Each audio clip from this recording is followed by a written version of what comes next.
भारत पाकिस्तान के बीच हुए cease fire के बाद घाटी में सुरक्षा बलों को आज एक बड़ी सफलता भी हासिल हुई। शोपियां में सुरक्षा बलों और आतंकियों के बीच आज एनकाउंटर हुआ और इस एनकाउंटर में लश्कर के 3 आतंकियों को मार दिया गया। और पाकिस्तान में बैठे इनके आकाओं और पहलगाम के गुनाहगारों को बताया गया कि जब भारतीय सुरक्षा बलों की गोलियां उनसे ज्यादा दूर बची नहीं।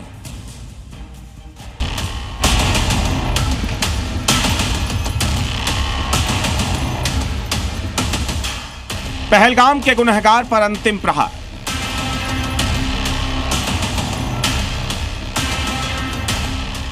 घाटी में सेना का ऑपरेशन केलर।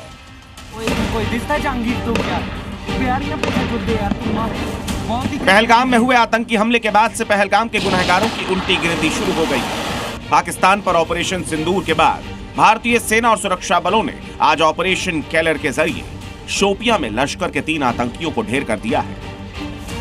खुफिया एजेंसियों को पुख्ता जानकारी मिली थी कि शोपियां के शुक्रू केलर में कुछ आतंकी छिपे हैं, जिसके बाद सुरक्षा बलों की एक टीम ने पूरे इलाके को घेरकर ऑपरेशन केलर के तहत सर्च ऑपरेशन शुरू कर दिया। इसी दौरान लश्कर के आतंकियों ने एक्शन टीम पर हमला कर दिया। इसके बाद सुरक्षा बलों की जवाबी कार्रवाई में लश्कर के 3 आतंकियों को ढेर कर दिया गया। ये सभी आतंकी घाटी में दहशतगर्दी फैलाने के नापाक इरादे से आए थे। मारे गए 3 आतंकवादियों में से 2 की पहचान शाहिद कुट्टे और अदनान शफी के रूप में हुई है, जबकि तीसरे आतंकी की पहचान की जा रही है। आतंकी शाहिद कुट्टे शोपिया के चोटीपुरा का ही रहने वाला है और आतंकी संगठन लश्कर से जुड़ा था। शाहिद लश्कर तैयबा के प्रॉक्सी ग्रुप TRF का बड़ा कमांडर था और 8 अप्रैल 2024 को डेनिश रिसोर्ट में हुई गोलीबारी में भी शामिल था। आतंकी शाहिद कुट्टे बीजेपी सरपंच की हत्या में भी शामिल था। पहलगाम हमले के बाद कुट्टे के घर को मिट्टी में मिला दिया गया था। दूसरे आतंकी का नाम अदनान शफी है। अदनान भी शोपियां के वंडुना का ही रहने वाला था। यह भी आतंकी संगठन लश्कर से जुड़ा था और घाटी में बाहर से आए मजदूरों की हत्या में शामिल था। लेकिन आज सुरक्षा बलों ने पहलगाम समेत सभी वारदातों में शामिल इन गुनहगारों का हिसाब करते हुए इन्हें जहन्नुम का रास्ता दिखा दिया है और पाकिस्तान में बैठे आतंकी आकाओं को बता दिया कि लश्कर हो या जैश, अब हिंद की सेना किसी को भी बख्शने के मूड में नहीं।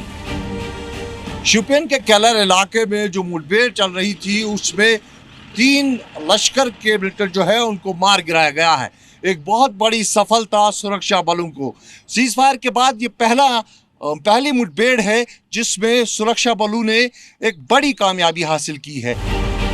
जहां एक तरफ सुरक्षा बलों के जाबाज चुन चुन कर पहलगाम के गुनहगारों का हिसाब कर रहे हैं, तो वहीं दूसरी तरफ उनकी मदद करने वाले ओवरग्राउंड वर्कर्स पर भी जांच एजेंसियों की जबरदस्त स्ट्राइक हो रही है। जम्मू कश्मीर की स्टेट इन्वेस्टिगेशन एजेंसी SIA ने दक्षिणी कश्मीर में लश्कर तैयबा और जैश मोहम्मद जैसे आतंकी संगठनों से जुड़े मददगारों के 20 ठिकानों पर रेड की। जो OGWs और मिलिटेंट स्पोर्टर्स थे वो जानकारी ऐसी स्ट्रेटेजिक और खुफिया जानकारी जो है सीमा पार अपने आकाओं को भेजते थे, जिसमें मुख्य जो 2 नाम सामने आए हैं कि जैश मोहम्मद और लश्कर तैयबा, इन 2 संगठनों को ये जानकारी जाती थी और इसी के चलते करीबन 20 जगह पर कुलगाम, शोपियां, पुलवामा और अनंतनाग में ये छापामारी की गई। इस बीच 22 अप्रैल को हुए पहलगाम हमलों के गुनहगारों की तलाश भी जारी है। सुरक्षा एजेंसियों ने पहलगाम हत्याकांड में शामिल 3 पाकिस्तानी आतंकवादियों के पोस्टर भी जारी किए हैं। शोपिया जिले के कई इलाकों में ये पोस्टर लगाए गए हैं और इनकी जानकारी देने वालों को 20 लाख के इनाम का ऐलान किया गया है। शोपिया से खालिद हुसैन के साथ ब्यूरो रिपोर्ट, जी मीडिया।